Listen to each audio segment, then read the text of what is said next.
کرنا چاہتے ہیں کہ جو میاں داؤد صاحب ہیں وکیل نوید کے، ان کو پی ٹی وی پر ان کی پریس کانفرنس نشر کی گئی ہے جو کہ ملزم کے وکیل ہیں، تو کیا دوسری طرف جو وکٹم ہے، اگر ان کی طرف سے کوئی وکٹم سے مراد میرا عمران خان ہے، وہ جب پریس کانفرنس کرتے ہیں تو اس کو پی ٹی وی پر نشر نہیں، تو اس کی طرف سے نہیں، عمران خان کی طرف سے جو پریس کانفرنس کل فواد چودھری نے اور ساتھ اس کے دوسرے منسٹر نے کیا، وہ نشر نہیں کی گئی پی ٹی وی نہیں، پی ٹی وی پہ پی ٹی وی پہ بھی جو ہے وہ ان کی پریس کانفرنس جو ہے وہ نشر ہوتی ہیں۔ میرا سوال بنیادی طور پر یہ ہے کہ کیا یہ اچھی روایت، وہ علیحدہ بات ہے کہ وہ پی ٹی وی کو ویسے کہیں جی یہاں سے اٹھا لیں آپ، یا فلاں چینل جو ہے اس کا ہم نے بائیکاٹ کیا ہوا ہے۔ دیکھیں معاملہ یہ ہے کہ پہلی بات تو یہ ہے کہ عمران خان جو ہے، یعنی یہ دیکھیں کہ ایسا یہ 2 نمبر آدمی ہے کہ اس نے، اب دیکھیں کہ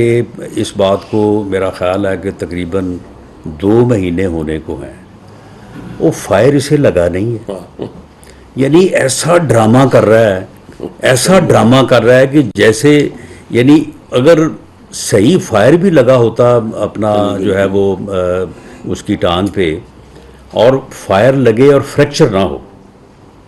فائر لگے اور فریکچر نہ ہو تو اس کی ہیلنگ کا ٹائم جو ہے نا 2 ہفتے سے زیادہ نہیں ہے۔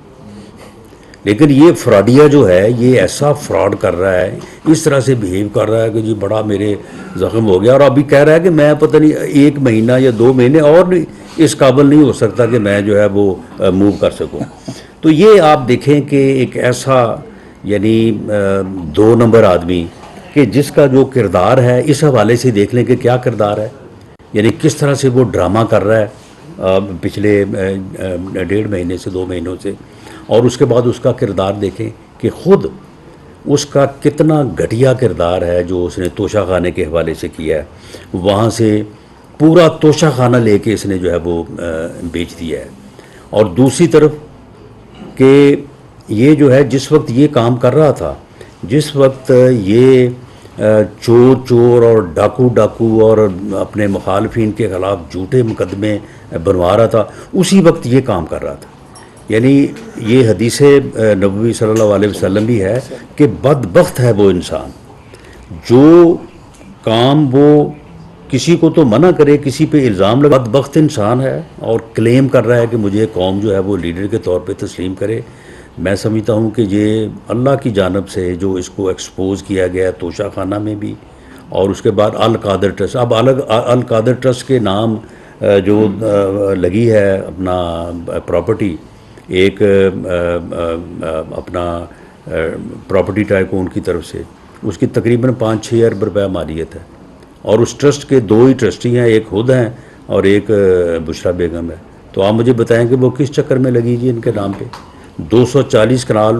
جو ہے وہ غرہ گوگی کے نام لگی ہے، یہ تقریباً 7-8 ارب روپے کی پراپرٹی ہے، باقاعدہ رجسٹری ہیں، انتقال ہے، کوئی یہ نہیں کہہ سکتا کہ یہ ہمارے نام پہ نہیں ہے، کوئی کنسیڈریشن نہیں پے کی، ماں سوائے اس کے کہ وہ 50 ارب روپے جو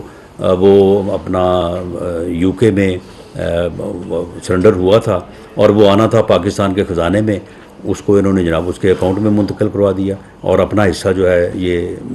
وصول کر لیا۔ اب آپ دیکھیں کہ انہوں نے ایک جے آئی ٹی بنائی ہے، وہ جے آئی ٹی جو ہے اس کی سربراہی جو ہے وہ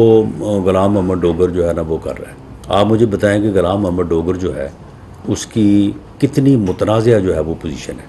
اور اس آدمی کو جے آئی ٹی کا سربراہ بنایا، اور اس جے آئی ٹی کی رپورٹ جو ہے وہ ابھی تک عدالت میں پیش نہیں ہوئی، ابھی تک میڈیا میں پیش نہیں ہوئی، ابھی تک کسی کو کانوں کان خبر نہیں ہوئی، اور فواد چودھری صاحب کو وہ پوری رپورٹ مل گئی ہے۔ بھی بتائیں کہ وہ جے آئی ٹی جو ہے وہ عدالت میں رپورٹ پیش کرتی، وہاں سے کوئی اس کی کاپی لے لیتا، یہ فواد چودھری صاحب کو جو ہے وہ کس نے دی ہے؟ یہ دراصل دیکھیں یہ واقعہ جو ہے، یہ وہ جو ملزم ہے نوید بشیر، اس کے علاوہ اس واقعے میں کوئی اور دوسرا تیسرا ملزم نہیں ہے، اور یہ سنگل فائرنگ کا واقعہ ہے، اور وہ بندہ ریلیجسلی جو ہے وہ موٹیویٹڈ تھا، اور وہ سیلف موٹیویٹڈ تھا، کوئی اس کے آگے پیچھے نہیں ہے، اس نے جو بیان دیا ہے وہ 100% درست ہے۔ یہ جتنی مرضی انویسٹیگیشن کر لیں، جتنی مرضی جو ہے یہ اپنا جے آئی ٹی جو ہے اس سے بھی اور زیادہ جانبدار آفیسرز کی بنا لیں، یہ نہ دوسرا ملزم اس میں ڈال سکتے ہیں نہ تیسرا ڈال سکتے ہیں۔ یہ صرف اور صرف یہ اس لیے کرنا چاہتے ہیں کہ اس انسیڈنٹ کو ایک ایسی سٹوری کے طور پہ سامنے لائیں قوم کے سامنے کہ اس کا کوئی سرا ملے ہی نہ، اور آنے والے وقتوں تک یہی بات ہوتی رہے کہ جی پتہ نہیں کون تھا، پتہ نہیں کون تھا۔ اس وقت کی جو ہے وہ ایک نہیں 20 فوٹیج جو ہے وہ موجود ہیں۔ ایک ہی بندہ ہے جس نے جو ہے وہ اپنا پسٹل نکال کے وہاں پہ فائرنگ کی ہے، اس کے بعد انہی کے ورکر نے اس کو دبوچا ہے، اسے پکڑا ہے اور پولیس کے حوالے کیا ہے۔ کنٹینر سے ایک گولی چلی ہے اور وہ سیدھی جا کے جو ہے وہ معظم کو لگی ہے۔ اس گولی کی ڈائریکشن یہ ہے، جو فورینزک رپورٹ ہے وہ آپ پڑھ لیں، جو پوسٹ مارٹم رپورٹ ہے وہ آپ پڑھ لیں، یہ اس سے جو ہتھیار نوید کے پاس تھا اس کا فائر معظم کو نہیں لگا، وہ فائر جو ہے وہ اس کے گارڈ کا لگا ہے، اور جب اس کے گارڈ کا لگا ہے تو بالکل اس گارڈ کو بھی جو ہے وہ شامل تفتیش ہونا چاہیے، اسے گرفتار ہونا چاہیے۔ اور اس میں اگر اسی پاداش میں یہ جو فراڈیے ہیں، ایک فراڈی ہے وہ کہتا ہے کہ جی میرے کپڑوں سے 4 گولیاں برآمد ہوئی ہیں۔ بھئی تمہارے کپڑوں سے وہ 4 گولیاں جو ہیں وہ کیا وہ ٹافیاں تھیں، وہ آپ کے کپڑوں سے برآمد ہوئی ہیں، آپ کو جو ہے وہ کوئی ضرر نہیں پہنچا۔ اسی طرح سے کوئی کہتا ہے جی مجھے 4 فائر لگے ہیں، کوئی کہتا ہے جی مجھے 8 فائر لگے ہیں، یعنی اس کے پسٹل سے جو فائر نکلے ہیں ان کی تعداد جو ہے وہ 7 یا 8 ہے، اور یہ ان کو جو گولیاں لگی ہیں وہ میرا کو 30-35 لگی ہیں۔